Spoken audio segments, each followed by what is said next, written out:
YS Jaganmohan Reddy లేదంటే ఆయన media strategy మార్చారా? ఇప్పటిదాకా ఆంధ్రజ్యోతి, ఈనాడు వీరు ఇంకా ఇంకో 2 ఛానళ్ళు ఉన్నాయి.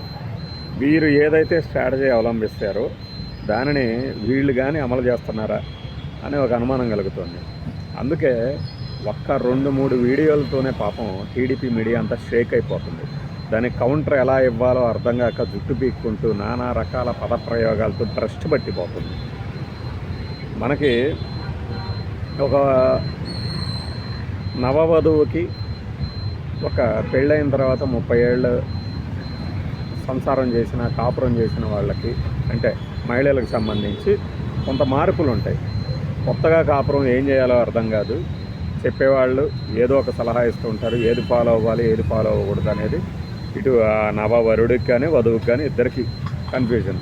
కానీ 30 ఏళ్ల తర్వాత ఏంటంటే వీళ్ళు కొంత అనుభవంతో, వీళ్ళకన్నా అనుభవంతో ఇతరులకు సలహాలు ఇస్తూ ఉంటారు. కొన్ని తప్పులు వాళ్ళు చేసినా కూడా ఎక్కువ చెప్పడమే కదా, తప్పులు కాకుండా పద్ధతి ఏంటనే చెప్తూ ఉంటారు. ఇలాంటి వారిని మనం వ్రతాలకు పిలిచినప్పుడు ముత్తైదువులు, పెద్ద మనుషులు అంటుంటాం. ఈ దశకు చేరినటువంటి ఆ 2 పత్రికలు ఇప్పుడు కకావికలైపోయి ఏ భాష వాడాలో వాడకూడదో ఆ విచక్షణ మరిచిపోయి వాంటెడ్లీ పచ్చి మాటలతో రెచ్చిపోతున్నారన్నమాట. ఒకటి, జగన్మోహన్ రెడ్డికి ఢిల్లీ నుంచి ఏదో సాయం అందుతోంది అనేది ఆ వార్త గురించి. అది నిజమా కాదా అనేది పక్కన పెట్టండి, అసలు దాంతోనే షేక్ అయిపోతున్నారు. దానికి ముందు జరిగినటువంటి 2 పరిణామాలు మనం చెప్పాం. ఒకటి, వివేకానంద రెడ్డి మర్డర్ కేసులో జగన్మోహన్ రెడ్డి గారు కానీ ఆయన భార్య గారి పేరు కానీ అసలు వాళ్ళని విచారించాల్సిన అవసరమే లేదని ఒక కోర్టు కొట్టేసింది. దీని మీద ఈ జనవరిలోనే సుప్రీంకోర్టులోనో వేస్తే వేస్తారు, లేదంటే దాని మీద పూర్తి విచారణ సందర్భంగా ఇంకేమన్నా వస్తే రావచ్చు. ఇంకొకటి, అక్రమాస్తుల కేసులకి డిస్అప్రాప్రియేట్ అసెట్స్ కేసుకు సంబంధించి జడ్జి గారు మారారు, కొత్త జడ్జి వస్తారు, ఆయన మొత్తం వినాల్సి వస్తుంది అనేసరికి అర్రే ఇది మళ్ళీ లేట్ అవుతుందని వాస్తవానికి వీళ్ళు సంకల్పించుకోవాల్సిన అంశం అది. ఎందుకంటే ఆయన వచ్చి అంటే తీర్పులు వేయటం ఇవన్నీ మొదలుపెట్టారనుకోండి, వాటి మీద మళ్ళీ అప్పీల్కి వెళ్తాం, ఇవన్నీ జరుగుతూ ఉంటాయి. అది కాకుండా ఇంకా మళ్ళీ విచారణ సాగదీస్తుంటే మళ్ళీ మనం పాత స్టోరీలన్నీ వేసి జనాలకు గుర్తు చేస్తూ ఆ భ్రమలో బతకనేయచ్చు. అది వదిలేసేసి ఏంటంటే ఉక్రోషం తట్టుకోలేక ఇంకేం చేస్తున్నారంటే జగన్మోహన్ రెడ్డి కాళ్ళు తీస్తాం, కీళ్ళు తీస్తాం, తోలు తీస్తాం, ఈ వార్నింగులతో లీడర్ల కకావికలైపోతే వీళ్ళు పత్రికల వాళ్ళు కూడా అలానే చేస్తున్నారు. ఇవి సంఘటనలు, పరిణామాలు. అయితే అసలు వైఎస్ఆర్సీపీకి సంబంధించినటువంటి లీడర్లలో ముఖ్యులు అసలు ఎవరున్నారు? ముఖ్య నేతలు అంత యాక్టివ్గా వాళ్ళతో టీడీపీ మంత్రులు టచ్లోకి వెళ్ళారు అనే ఒక వార్త, అది వండి వార్చిన వార్త కావచ్చు, ఇంకొకటి కావచ్చు, విపరీతంగా సర్క్యులేట్ చేసేసరికి దిమాకు పగిలిపోయినంత పని అయింది వీళ్ళకి. దానికి కౌంటర్ ఇవ్వలేక ఏదేదో రూపంలో మాటలు మాట్లాడేస్తూ ఉన్నారు. ఇంకో దానికన్నా ముందు వచ్చిన పరిణామం ఏంటంటే ఇంకొకటి, ఈ చంద్రబాబు నాయుడు గారి పర్యటన. ఆయన ఎందుకు వెళ్ళాడో ఆయనకే తెలుసు, ఆ చుట్టుపక్కల ఉన్న వాళ్ళకి, వాళ్ళ కుటుంబ సభ్యులకి మాత్రమే తెలుసు విదేశీ పర్యటనకి. దాని మీద సాక్షిలో కానీ లేకపోతే వాళ్ళకి సంబంధించి ఇప్పుడు సాక్షిలో వచ్చిన స్టోరీని లేదంటే ఆదేశాలను అందుకొని కొన్ని యూట్యూబ్ ఛానల్ పనిచేస్తాయి. ఇదేం టీడీపీకి మాత్రం పనిచేయట్లేదా, 300 దాకా పనిచేస్తున్నాయి అంటారు.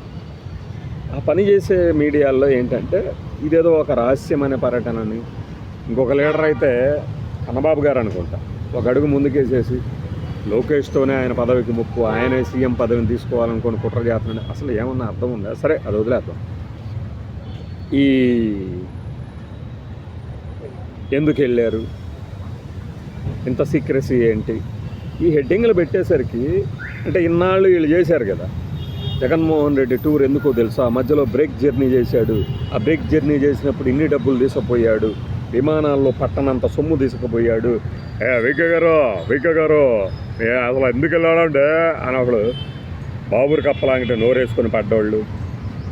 ఆ దెబ్బ సాక్షి మీడియా నుంచి, వాళ్ళ గ్రూప్ ఆఫ్ యూట్యూబ్ ఛానల్స్ నుంచి వచ్చి తగిలేసరికి తట్టుకోలేక విలవిల్లాడిపోతున్నారు.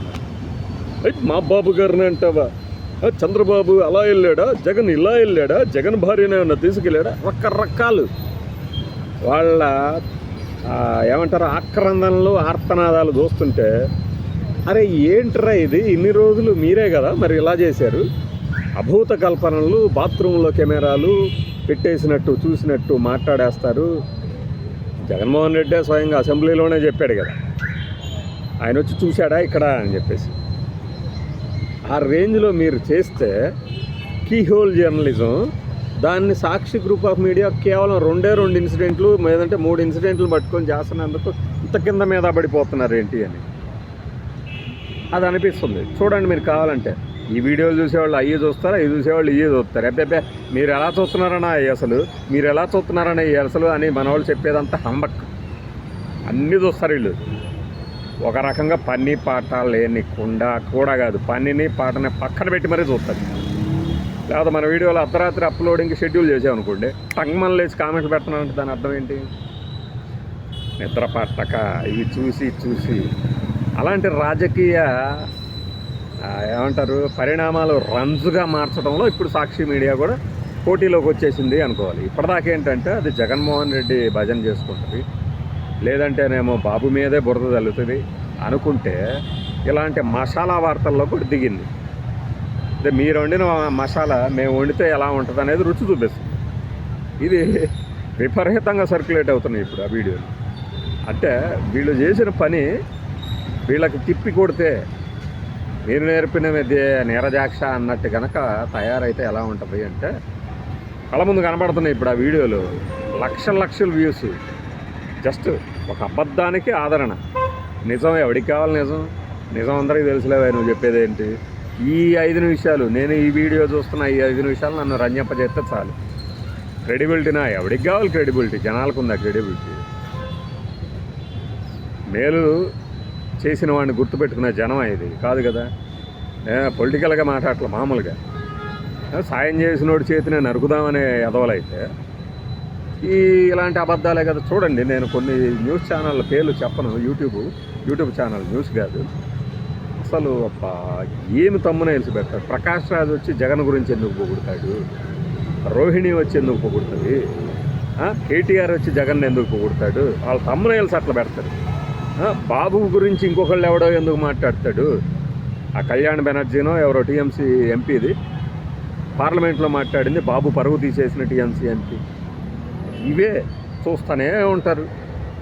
మనమైతే ఖచ్చితంగా అలాంటి అబద్ధపు తమ్మనైల్స్ ఉన్నవి ఒక్కసారి చూస్తే ఇంక రెండోసారి డోంట్ రికమెండ్ దట్ ఛానల్. ఎందుకు? కాలక్షేపానికి బోల్డ్ అన్నీ ఉంటాయి. మీరు కళ్ళు తెరిచి చూస్తే చుట్టుపక్కల ప్రపంచంలో ఎన్ని జరుగుతూ ఉంటాయి.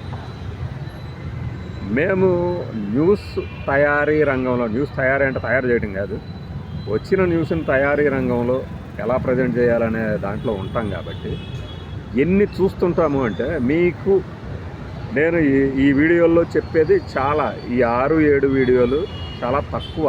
కనీసం 60 స్టోరీలు చూస్తాం, కొత్తవి, ఎక్కడ ట్యూబుల్లో రానివి, సోషల్ మీడియాలో పెట్టనివి. ఎందుకు బెటర్ అంటే సేమ్ ఇదే. ఫ్యాక్ట్స్ ఎవరికి కావాలి? ఫ్యాబ్రికేటెడ్ న్యూసే కదా కావాలి అని.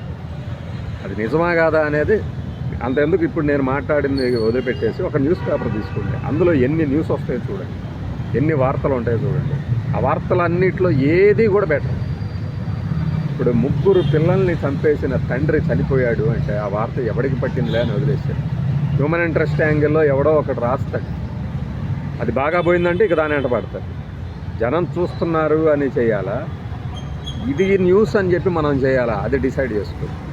అలా ఈ బూందీ పొట్లాల స్టోరీల్లోకి సాక్షి కూడా దిగబడిపోయేసరికి టీడీపీ లీడర్లు కక్కావికలం. ఇంకా కొంతమంది ప్రజాప్రతినిధులు కూడా ఉంటారు పాపం. వాళ్ళ సంపాదన ఆర్జన, వాళ్ళ పన్నులు, వాటి మీద దృష్టి పెట్టే వాళ్ళకి ఇవన్నీ కూడా నిజంగానే ఏమో అన్నా జరిగే ఉండొచ్చు కూడా, అంత అమాయకంగా కూడా ఉంటారు. ఆ క్రమంలో అనమాట మీతో పంచుకోవాలనిపించింది ఇది. సో అలా జగన్మోహన్ రెడ్డి గారి మీడియా ట్రెండ్ మార్చేసరికి టీడీపీ మీడియా గగ్గోలాడుతుంది అన్నది వాస్తవం.